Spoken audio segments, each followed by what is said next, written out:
Good day, everybody. Today is the 18th of October, 2024. Well, hey, look at this here. Let's see if I can. Oh, no. I gotta get used to this camera. Oktoberskaya. And this is a movie theater here in Minsk, of course. And across the street, I don't know if you can. Well, you can see it pretty well, I think. That's the Academy of Sciences, and not far from here is the BNTU University. And not far from there is the, I think it's a GUMS, it's the shopping center, old shopping center, Soviet time. Very nice actually inside. But still not so modern, so it wasn't designed like a regular one. And actually, my destination is behind this place. There's a place where you do some printing. But anyway, let's get into some news.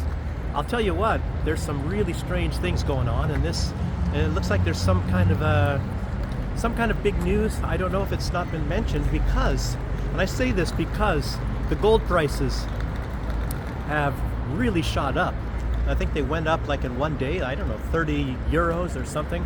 So it's nearly, well, I guess in US dollars, I think it's over, $2,700 per 1 ounces of gold, which is definitely a high. That's a big high. It's much bigger than the last, high that they just had. I think it was like 2,500 not too long ago. And then, of course, within a short time, it's gone up another couple hundred. So you might want to, I don't know. You know how that is when they say about investing. If you invest in at the high times, you're going to lose. But you never know. Gold is probably going to keep on going up. And so the question is, well, why is gold going up? And it used to be in the old days that when gold would go up, the dollar would go down. When the dollar would go up, gold would go down. But it hasn't been happening that way for quite some time. A lot of people are saying that the United States, the currency does not have any control over gold anymore. But it was true not long ago. I don't know about right now because I don't look at the price of oil. But what we had was when the price of oil was going up, the price of gold was going up. So it's things are a lot different now than they were, in the past, maybe like for many, many years. So I'm just kind of thinking, probably the oil prices have gone up as well. But a lot of time this stuff has to do with some specific events. And there are some events, and I'll talk about those. But first, I'll mention something I wanted to talk about a day or two ago. Because I made a video, and it was talking about an intellectual from France, a historian also / anthropologist, Emmanuel Todd. And also, there was like some sort of and he was, you can watch the last video, I won't get into that, but this time it was the president of Colombia. He put something out. It was very interesting. And he was saying that what's going on in Gaza right now, what Israel is doing, I'm not saying this is true, but it's a very interesting viewpoint, a perspective. What he was saying is that this is an experiment of what they're doing to all these people in Lebanon and Gaza. It's an experiment for the future. I even wrote this down here. It's a trial. He said a trial run for suppressing global dissent in the years to come. It's the world powers, what do they say, experiment. Oh, look at this, nobody's up here. Isn't that incredible? Very nice. Soviets, obviously Soviet, as you see. So anyway, just to think about that, if it's true or not, and just you have to watch out in the future if this is going to be coming true. And you see what goes on in Paris practically non-stop. There's always protests, and a lot of I've talked to people from Paris, and they say that there's a lot of people that have lost their eye because of all the rubber bullets being shot. A lot of people, a big problem in hospitals because they're shooting a lot of bullets and doing the things that they do. People are always protesting. The government is running roughshod over the people there anyway. It's just like in the UK.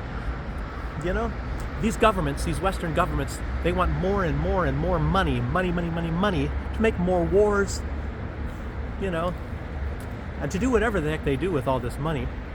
And you see what happened like in Germany, blowing up the Nord Stream. you know, and they act, no big deal, no big deal, you know, and they're buying, you know, natural gas and oil at much higher prices from different places. And of course, it's destroying the economy in Germany, making it too expensive to create things, and it's non-competitive items that they manufactured in Germany, which they're well known for. So this is really some crazy stuff. Things like this, all kinds of crazy things also going on in the UK, and the economy's collapsing and things. You guys probably all know about that. But anyway, let's talk a little bit more about Israel as well. I'm sorry, I'm going to be mushing these things together. And apparently Israel has killed the top military commander of Hamas. And they're telling all the people, the Hamas people, oh, give up and save your lives, you know. That's Netanyahu himself. And I'll tell you what, Netanyahu, you know, that guy, I don't know if he's ever tells the truth. And he's got, I tell you what, you'd never would trust Netanyahu. You're pretty stupid if you ever do. And maybe, hey, maybe he's going to say, yes, I saved their lives. Yes, they gave up and I saved their lives. But guess what? They're going to stick you in some prison, rape you with sticks, everything, make your life so miserable. And then maybe for a short time you'll stay alive, you know, like I'm talking about Hamas fighters. And then what's going to happen is you're going to eventually die, you know, but maybe just for the time being, you'll stay alive. Yeah, give up, you know, put down your arms. You know, a lot of this stuff, this guy here, he's Mr. Slick, and he doesn't care about lives. It's almost like he doesn't really even care that much anymore about the Israeli lives. You know, a lot of people say that he's only keeping this war going so that he doesn't have to face trial and be removed from power.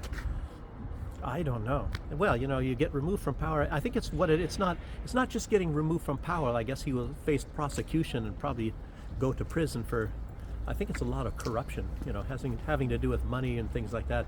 Not to do with all the people he's massacred. Gosh, you know, for those of you watching this channel, I'll tell you what, you know, I don't know. In my lifetime, you know, I've never seen anybody that massacred people like this and doesn't really, and then he acts like he's the victim, that Israel is the victim, you know. You guys would have to all look at the history of this. It's already worth looking at to see why this is all happening. Essentially, Israel wants to take all that land, and they want to kick those people out. They don't care if they kick them out, and if they don't leave, they're going to kill them. That's virtually about everything that's happening. You know, the Zionism. Go back to the Sykes-Picot Agreement and the Balfour Declaration, Herzl, you know, just before the turn of the century, you know, founding this Zionism, and the Rothschilds are involved in that. Even the Queen, I guess, is involved. So, you know, but you guys can look all that up yourself, and it's not really a history that we're all told about, but it's available. And guess what? I just to mention this, from what I've been told historically, what happened was this Sykes-Picot Agreement. You know, this is where I'll get into that. Where France and Great Britain decided to divide up all the lands, you know, all their colonies, you know, in certain places. And, you know, normally, I guess, Palestine was supposed to be going to the French, but somehow it ended up in British hands. But, as you see, Lebanon became part of, you know, went into French hands. And, but this was exposed. The point I'm trying to make is, this was like a secret agreement, and I didn't even know this, really. Because, you know, you learn this stuff, you know, in the present, and you don't know what was going on in the past, but it was kept secret, and it was exposed by Vladimir Lenin. And then there's even a history there. Germany, Vladimir Lenin was living in Switzerland at the time, and Germany had shipped him there in a sealed train car, you know, and around that time in 1917, purposefully to cause the revolution of Russia, to destabilize Russia. You know, there was a war going on at the time. Yeah, very interesting time. You can even find out about that history yourself. I guess he was left from Zurich, and they shipped him to apparently Moscow. You know, also interesting history. And what else do we have here? Zelensky. I guess he's come out and revealed his victory plan. You know, a lot of you have already heard about that. I've heard some sort of a um, different stories. I heard there's 5 points to it, and then I heard stories where there's 8 points to it. But needless to say, he's only revealed two of them. One of those points was that Zelensky or Ukraine is allowed to be sending long-range missiles into Russia and hitting military targets, which of course they're not really hitting that many military targets. They're hitting a lot of civilians in those areas near the border, like Belgorod and places like that. So they're probably not going to be hitting any military places either. And but you know, as we talk about that, a lot of time it's apparent that the United States maybe is involved in a lot of the planning of, you know, what gets shot, what are the targets is what I'm saying. And if you look at like what happened in Dresden, what was that? I don't know, was that 1943? Anyway, towards the end of World War II, there was no military targets there. The United States basically destroyed the entire city, and they killed many thousands of people. You know, it was terrible destruction, and they call about like firestorms in the cities where fire just took on a life of its own, eating up the oxygen and going around corners and burning people and everything that's there. I guess it was really horrific, and it's close to the level of what they talk about the destruction of Hiroshima was the bombing of Dresden. And of course, Churchill, he was so ecstatic about it as well, and you know, and you could even bet, unfortunately, even though he was a decent president, Eisenhower, he hated Germans, at least during that time. Maybe he hated them even after. Strange, he's got a German name. But after World War II, Americans were conducting a sort of, believe it or not, a sort of genocide on Germans. They had them in camps, and a lot of time when you see these film footage of bodies, you know, like a bulldozer pushing bodies into some big dugout pit or something, you know, skinny bodies and stuff, and they tell you probably, or they make you think that those were Jews, but tell you what, they did that with Germans, and they were killing Germans and starving them and things like that after World War II. So just a fact that you're not going to really ever be told anywhere. And you know, oh, making lampshades out of Jew skin, I guess that never happened. A lot of this stuff was a lot of fake stuff, you know. And Holocaust, I don't know, you know. I guess there was somebody somewhere, I think it was in, I'm trying to think, it's an area south of Cologne or whatever, and there was some kind of a Nazi type of guy that was actually pretty bad, but a lot of that stuff is way overdone.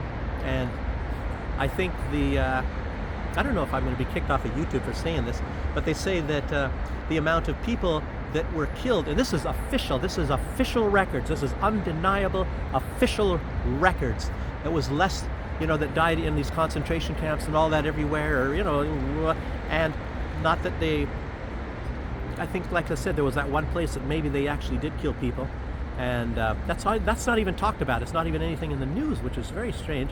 But these other ones, Dachau and Auschwitz and all these kind of places, you know, they totaled them all together, and I believe that the amount of people that died was under 200,000. And I'm not saying, oh, that's nothing, because that's a lot of people too. But it's not 6 million. It's not 6 million Jews. That's completely fabricated. As a matter of fact, I guess if you can look at some kind of periodicals and things like that, Zionists, and this is part of this thing that's going on, these people that are living down there and in control of Israel right now, you know, unfortunately for the Jewish people, but these people that are in control there now, same people that I guess they put out periodicals and things like that at World War II. This is before Hitler was there, and they said 6 million, that the Germans killed 6 million Jews there. This was all just a big thing designed, you know, and Zionism is to get some land and get a place. But anyway, you'll have to be looking at that stuff yourself, and I probably forgot more than a lot of people would dare to even talk about. So, okay, but anyway, this, like I said, this is October, and you guys have heard that historically there's always been some kind of a October surprise, and it might have actually happened. And one of those surprises, I say right now, and it's incredible, is this rise in the cost of gold and the price of gold. So that is incredible. Oh no, they're coming to get me. So yeah, so that's one thing, and I don't know what it has to do with. Is there something that went on and we didn't really even hear about it? Why the price of gold went up? Maybe it's oil. I have no idea. Is it, for example, when there was some sort of a threat between Israel and Iran, and then saying that Iran would close the Strait of Hormuz, and that would choke off a lot of the trade, the oil trade, and that was on that time, and that was not too long ago. The gold price went up quite a bit. And when it was cooled down, of course, it went down quite a bit, but it didn't come down to where it was before it had that rise. Well, let me just say that. And I'm not sure what's going on right now. Is there such a threat going on right now between, or maybe that Israel is threatening Iran? I really don't know. I didn't hear about it yet, and I've been watching the news because this is just happening today. Today, by the way, woke up this morning and I saw the price of gold. I said, what the heck? It went like in less than a day, it went like 20 euros per ounce. It surged or whatever, I don't know, it surged, 20 euros per ounce in less than 24 hours. And another possibility of why this is going up, it might be in some way, might have something to do with what's going on in Russia and Ukraine. Because also yesterday, and it's not really even being talked about as much as it should, Ukraine had horrendous losses. I guess in the course of one day of 24 hours, Ukraine lost 2,160 soldiers. And in the past, it was like horrific when everybody was talking about 300 soldiers in a day. And then I was hearing at times 500. But yesterday, 2,160. I don't know if that's dead or just taken out of battle. Dead and so badly injured that they can't fight anymore. I have no idea. But there's some crazy stuff going on. This past day was really incredible, and I'm saying, I don't know if there was just something that investors know, people that are buying gold, and they just didn't tell us, so maybe we'll hear something. In any case, the October surprise really is the rise in the price of gold, because that's going to affect other things. There's going to be probably reverberations or something after that, as well as what happened with all these dead. And I've heard also, this is part of it, or maybe this is even the result. Maybe this is why there's an October, or this price of gold and things, because I guess Russia has, even in the past days, they have gained a huge amount of ground just in the past few days. So let's see if that has anything to do with it. Maybe people will be talking about it. We'll see what analysts say, when the story comes out a little bit more. A lot of things, unfortunately, that you will not see in the news in the West, but a lot of you out there are very well informed, and you're probably getting a lot of these things, and there's unfortunately so many people that are completely brainwashed, and I am so shocked. I even meet a lot of them over here, a lot of them. There's a lot, believe me, and I'll tell you, it's not that much different than in the West. There's a lot of people, and I'm thinking, well, they're getting this Russian news even, and the Russian news is a lot more accurate, far more accurate than in the West. So how can these people, believe something when the official news that's coming out, I guess they're getting it off of some sort of channels that are telling the opposite of what I've been reading from channels on Telegram.